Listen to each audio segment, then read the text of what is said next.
Back here on CBS Sports HQ, Hakeem Dermish here with you. NFL playoffs start in 2 weeks. Here's a look at the AFC playoff picture. The Browns have a path to the #1 seed, but it's unlikely. They'd have to win out and have the Ravens lose out. They would also need the Dolphins to lose their Week 18 game against the Bills. This week, Miami and Baltimore play against each other on CBS.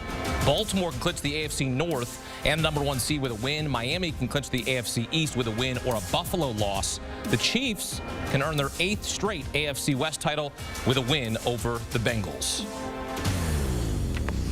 All right, here with former Louisiana running back Emory Hunt, and welcome to CBS Sports NFL writer Ryan Wilson. The Browns into the playoffs for the first time since 2020, 2 playoff appearances in the last 21 seasons, which is a reason to scream and shout Cleveland rocks. When you take a look at this Cleveland team, what stands out to you right now? The tenacity and the fact that they are resilient, because we talked about all the injuries that they have, all sorts of excuses they could have made for themselves to why they wouldn't have made the playoffs, but they didn't make any. They just went out there, put the ball out there on the grass, lined it up, and played great football on both sides. I love that they're starting fast. I love that their defense is top 5. I love that their offense is still finding a run game, even without Nick Chubb. They had to bring back Kareem Hunt, work him into the system again. But Jerome Ford and Kareem Hunt has stabilized their run game. They're working with a lot of different moving pieces up front along the offensive line. So the resiliency, the coaching, and how dominant they are on defense has been a big reason why they're in the playoffs. Ryan, why could the Browns be a problem when the postseason starts? I mean, Hakeem, it starts with Joe Flacco, right? Emory talked about the defense and how dominant they've been. They were dominant on the field tonight against the other dominant defense that had no answers for that offense. Now, the running game hasn't been lights out in recent weeks, but tonight they were certainly that, and that has to make Kevin Stefanski feel a little better. But I think it's Joe Flacco, and maybe this is a situation where we have about 5 or 6 games before Flacco returns to the Flacco that we last saw on the field in New York the last few years. But hey, whatever, you'll take it as a Browns fan. You talked about the last playoff win coming in 2020. That was Baker Mayfield over the Steelers in a fantastic victory. But you know this, Hakeem. You have to go back to 2002 for the previous playoff game, that demoralizing loss again against the Steelers when Kelly Holcomb was the quarterback and Tommy Maddox was the other quarterback. This feels like a different football team. It starts with Kevin Stefanski. It starts with the way the roster is built. And I've been saying this for a few weeks. Not only was I pretty sure this team was going to the playoffs, given the way that Joe Flacco had played, they're going to win a playoff game. If you're telling me right now they have to face the Jacksonville Jaguars in Jacksonville as in the first round, I'm taking Cleveland and feeling pretty comfortable about it. And the way Flacco's playing, and we heard B-Mac talk about it, with the energy and the passion with which he's playing, gets everyone else around him fired up. There were questions about Deshaun Watson. There were questions about P.J. Walker and DTR. There are no questions about Joe Flacco as this team's leader, even though he's only been there for a month. It's been a fun story to watch, and I'm interested to see how this thing plays out, Hakeem, because I feel like this is going to be your year, buddy. This is going to be your year. This is going to be our year, as in what? Are you telling me right now the Browns are winning the Super Bowl? They're going to win a playoff game. Okay. Let's start there. But that's a starting point with which we can begin the conversation. Right. Okay, so they're going to win. They're going to win a playoff game. I mean, I've seen that. I've never seen them in the Super Bowl. So I've just seen them in the toilet bowl. Usually, that's what I usually see them every season. As it's currently played right now, the Browns would play the Jacksonville Jaguars in the first round. When you look at the Cleveland Browns, and maybe those around the league, without Deshaun Watson and without Nick Chubb, what is this team like? It's easy to root for them because of the underdog story, but it's also people are sort of still frustrated that they gave Deshaun Watson all that money. Do you know what I'm like? Do you know what I'm saying? Like, those around the league, do you think that they're actually rooting for Cleveland without one of their star players, 2 star players if you count Deshaun Watson out? No, they're not rooting for Cleveland. They didn't want Cleveland in the playoffs. They want Cleveland to suffer. They want them to have all the bad juju, all the bad luck. But you have to look at this team and how they are constructed. And I know a lot of people weren't happy that Deshaun Watson was 5-1 when he was out there on the field. So this is a very good football team. Now, what they lose moving forward, potentially, the explosive play. We saw that a little bit against the Houston Texans. Actually, we saw it a lot because of Amari Cooper and all those big plays he had. But without Deshaun Watson, you lose that. You lose that without Nick Chubb. So, yes, there's some elements of explosiveness that you don't have moving forward. Let's say you get past the first round, and now you're looking at maybe potentially a matchup versus the Baltimore Ravens, who Deshaun Watson did a great job of beating decide being broken up during that ball game. But for me, it's about, yes, this team is good. They can definitely win one, but they're going to be in every ball game against any one of these playoff teams. They beat San Francisco with a backup quarterback. So this is a team, because of their defense and their ability to protect the ball at times, but also do a good job of finding ways to get points consistently. So that's why they have a shot. Ryan, they're the only team this season that's defeated both the 49ers and the Ravens. No other team can say that in the NFL this season.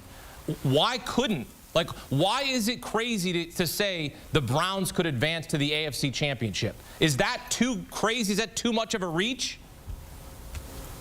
No, it is not. And I heard you and Emery talking in the previous segment about how you hit the over on the win totals, and that's great. But no one on planet Earth knew that this would happen because Joe Flacco came off the couch literally on November 20th to help this team get over the hump. It's a wild story, but that's what makes the NFL so incredibly unpredictable, number one, and so exciting, number two. And look.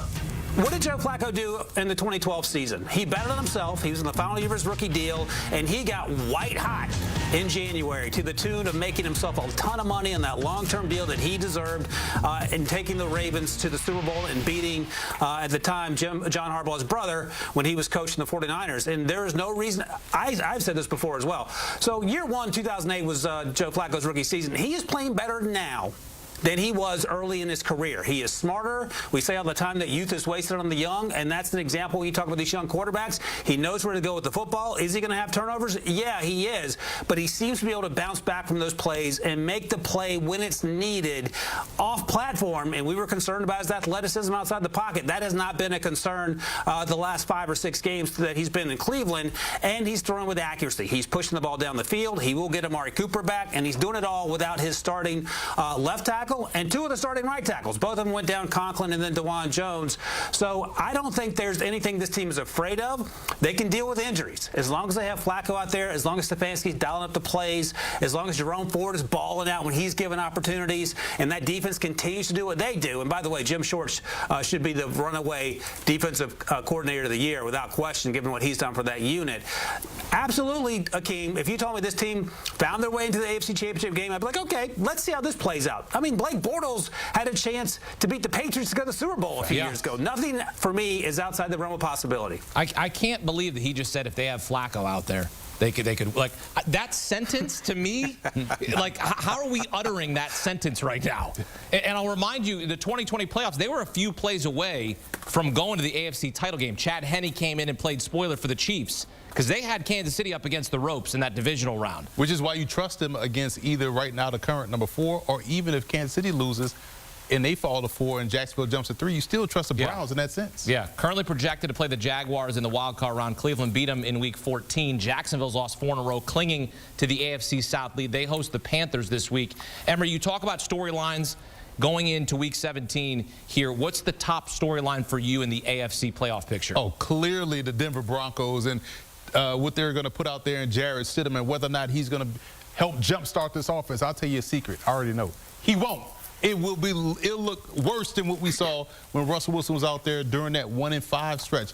They will not do a thing offensively. They will actually get drummed in this ball game. So the fact that and we now know the backstory behind Russell Wilson and the contract situation and the front office and Sean Payton, now it all makes sense. They were really trying to sabotage. Now some of those play calls make sense against Detroit. Why wouldn't you challenge? So now that we know all of the backstory, it puts Sean Payton and puts the Broncos in a bad light.